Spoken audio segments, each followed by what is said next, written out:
In order to boost the bass on Motorola Edge 60 Fusion, we can go, for example, to the settings.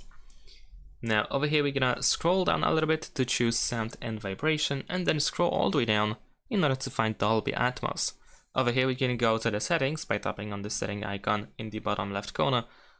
And over here we can, for example, choose a custom profile in order to go to the edit section. So we can tap on this pen on the right side, and here we have the equalizer and presets. So you don't have to manually adjust it, you can simply choose bass boost over here, and there we go. As you can see, we also have this graphic representation of frequencies, how they are boosted, and that's about it. You can keep using this profile if you want to. If not, then you can of course switch back to smart audio, or you can switch, for example, to music in order to customize the music and increase the bass over here as well if you want to.